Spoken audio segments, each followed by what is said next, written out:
효과 빠른 부동산 핫 뉴스. 부동산을 사랑하는 시청자 여러분 안녕하십니까?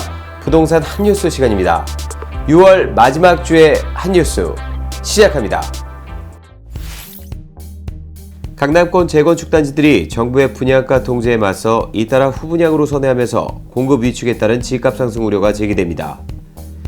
24일 관련 업계에 따르면 서울 강남권을 중심으로 후분양제로 공급 방향을 돌리는 재건축 단지들이 속속 나타나고 있습니다. 서울 강남구 삼성동 상하 2차 재건축 조합이 처음으로 후분양 신호탄을 쏘았습니다. 조합은 지난주 대의원 회의를 열고 상하 2차를 재건축하는 레미안 라클레시의 일반 분양 물량 115가구를 후분양하기로 했습니다. 후분양제는 아파트를 80% 이상 지은 상태에서 소비자에게 분양하는 것을 말합니다. 그동안은 아파트를 짓기 전 분양에 분양대금을 건설비용으로 충당하는 선분양이 대세로 자리매김해왔습니다. 현재 장기간 하락세를 보이던 강남 집값이 상승세로 돌아선 이유 중 하나가 주택 희소성 때문이라는 게 전문가들의 분석입니다. 향후 분양 지연으로 공급 물량이 줄어들면 집값이 더 오를 수 있다는 전망입니다. 부동산 114에 따르면 6월 셋째 주 김포시 아파트값은 0.01% 오르며 3주 만에 상승 전환했습니다. 아파트 거래량도 지난 4월 1967건으로 전달의 1248건에 비해 719건이나 늘었습니다. 부동산 시장에 훈풍이 불고 있는 이유는 김포도시철도 개통 영향이 결정적이라는 게 업계 전문가들의 해석입니다.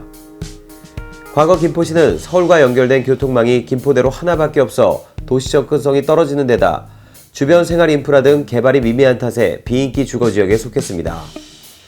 당초 지난해 말 개통을 예정했지만 공사가 지연되면서 결국 다음 달 27일 개통될 예정입니다. 교통 개선 기대감에 역주변 아파트 몸값도 뛰고 있습니다. 김포도시철도 중간에 해당하는 운양역을 도보로 이용할 수 있는 한강신도시 운양푸르지오는 올해 1월 전용 84제곱미터가 5억 원에 거래되면서 최고가를 기록했습니다. 서울 아파트 매매 가격이 0.03% 올라 2주 연속 상승했습니다. 강남권 재건축 시장이 가격 상승을 견인하는 가운데 집값 바닥 심리가 확산되면서 일반 아파트도 지난해 11월 이후 29주 만에 오름세로 돌아섰습니다. 재건축 아파트와 일반 아파트 가격 변동률은 각각 0.12%, 0.02%로 동반 상승했습니다. 이 밖에 신도시는 0.02% 떨어져 하락세가 이어졌고 경기 인천은 보합세를 보였습니다.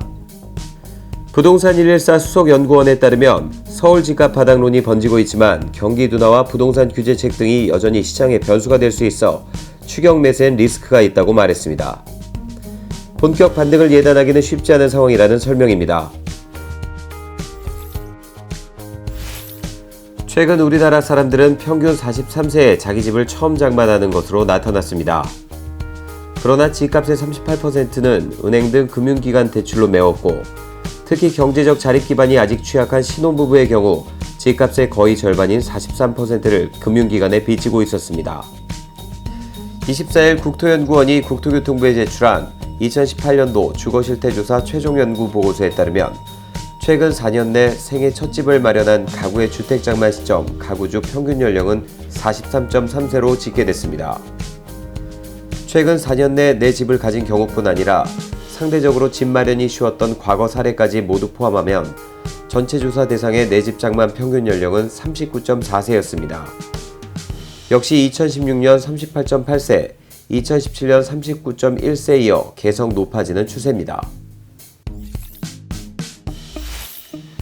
서울시가 북부간선도로의 기능회복과 하부도로인 화랑로 지정체를 해소하기 위해 북부간선도로 화랑로 진출입 램프 공사에 들어가 오는 2022년 10월 완공 예정이라고 24일 밝혔습니다.